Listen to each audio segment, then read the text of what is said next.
It's Friday. That means it's time to take out the trash. This is Garbage People.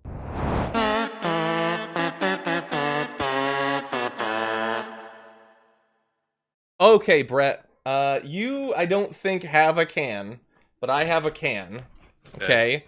So, we have both selected people that we believe exemplify being garbage this week.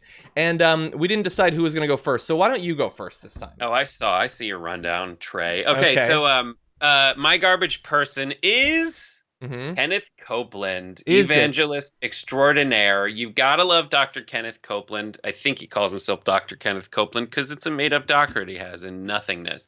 I really should thank him because he declared coronavirus dead. We have a small clip of it. Yeah. Okay, let's go to that clip. You will destroy through COVID-19. No more! No more. No more. No more. Is finished. Finished. It is over.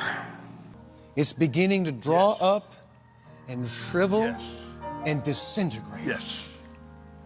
At exactly 12 noon on the 29th day of March. Oh my God. The audio was a little bit low there, but I love that they've pinpointed the time of death for it, that they've described how it died. It shriveled up and then disintegrated. It's so ridiculous, but like that, but I was gonna say that that's a great feat, but then I thought about it for a second and realized that is absolute nonsense.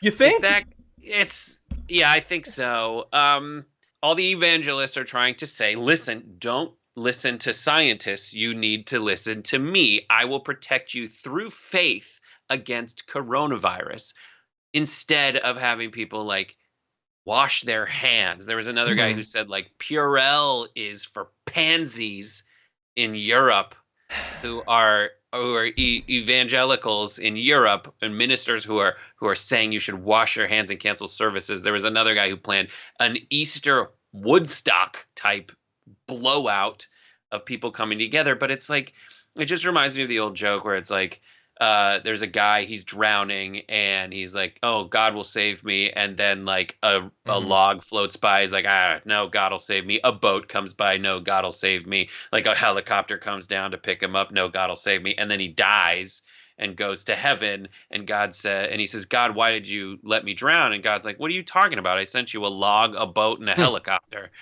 And that's what all these people are doing. And it's another one of those like quicksand type events where you want to struggle with it. You want to think it through. You want to communicate to these people and like engage them. But the more you do, the more you realize you've already lost. Like, people need to follow the advice of scientists. You can still love the Lord and wash your hands. Yeah, if he didn't give us Purell, who did? That would be my question. Intelligent design of hand sanitizer. Well, a bunch of distilleries are now making hand sanitizers, so they're giving us hand sanitizer. I guess Tito's gave us hand sanitizer, perhaps. Okay, that was a great garbage person. I have another. I want to quickly say, and I was bringing up my notes for garbage people. That's what broke the entire thing. So I did consider a lot of different people. There were a lot of suggestions. Many people said either Whoopi Goldberg specifically or the women of The View for this week. And I would have chosen that, but we talked about it at length yesterday with Benjamin Dixon, so I don't want to do the same thing. There were other people who were definitely asking for it. Jared Kushner yesterday I thought was the worst, but I'm going to have to go with this individual. So this is Brian Kemp. Governor of Georgia is going to go in the trash so that I can put this down because it's unmanageable. This is actually a suggestion from candidate Nabila Islam, who's a friend of the show, and so I want to show you why he deserves that position in the trash. So take a little listen to this and realize that this was in the last 48 hours. What we've been telling people from directives from the CDC for weeks now, that if you start feeling bad, stay home. Those individuals could have been infecting people before they ever felt bad. Well, we didn't know that until the last 24 hours. And as Dr. Toomey told me, she goes, this is a game changer for us. I'm I'm really kind of stunned by what he said, because we've known that for quite some time, haven't we? Anderson, this is inexcusable. I mean, it's just inexcusable. He said, we've just found out about it. No. I mean, I read an article from January. New coronavirus can cause infections with no symptoms and sicken otherwise healthy people, studies show. He just found out about it yesterday. He's in charge of the statewide response to it, and he doesn't have the sort of knowledge that, like Sanjay Gupta was saying, his kid knows about it. Yeah, it's these people are in charge of the country. This guy ran on a platform not too dissimilar from all the things he's doing wrong. Like, this is a guy who's like, I got a truck so I can round up illegals. I got a gun so I can. And this is a guy who, in one of his commercials when he was running against Stacey Abrams, had a shotgun across his lap, pointed at a 12-year-old, at a 16-year-old kid, saying, "Don't hunt my daughters, or I'll hunt you." And it is that kind of proud defiance of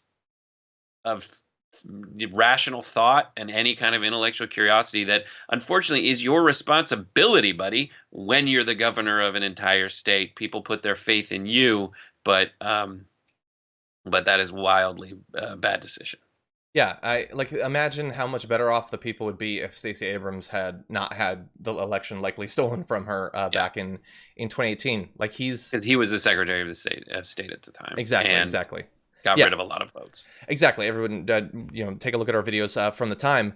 Savita says this segment should be the whole show. I mean, it kind of is, honestly. We don't always take up the trash can, but it generally is what the show's about. Yeah, I mean, look, he's in charge, and he's like, is he even being honest there? Did he find out about it yesterday? He doesn't have a doctor who's talking to him. Like, I don't even know that I believe that at this point. It's a bad way to BS. It's not believable BS. Yeah, like the combination of dishonesty and just ignorance when people's lives are on the line. Like, it's so frustrating that these people were given power, and that the people who voted for them either thought that they would be a good choice if it came to some sort of emergency, or didn't think about it, didn't think about the likely cost of these people holding positions of authority. But that guy he's too stupid to have power. You can't put it any other way. Yep. It's very, very frustrating. Like, the one thing you could possibly deny is when people, like, I've seen people, when they're sick, the thing you know about that is that people are contagious before they show symptoms. And maybe later they say, I'm no longer contagious, but they still look sick. Like, maybe that, but still, man, this is an admission of failure. Unfortunately, there's like this weird thing people have where if someone comes forward and says, like, listen, I just didn't know, but I'm saying this to your face that I didn't know, and so we're now making adjustments. There is this instinct that's like, all right, I can't be mad anymore. But no, you should still be mad. He is a failure, and he killed people. Yeah, and by the way, if you're watching this, go to the channel and my last interview with Nabila Islam, like, she was talking at that time. One of the topics we talked about was how Georgia was failing in its response, that really nothing was being done. And when we were filming that, apparently Kemp was sitting in the governor's mansion just thinking, well, I got this locked down. I don't need to learn anything new about it. Like, we just got to make sure that people who aren't like their skin isn't dripping off their bones, those are the only people that can really transmit it. We should be safe at this point. Like, the response was driven by either an unwillingness to, make Trump look bad by taking it seriously. He hates that. That's why he probably pushed for that captain to lose his job. And a complete lack of knowledge about it. We're surrounded by idiots, and we give them power.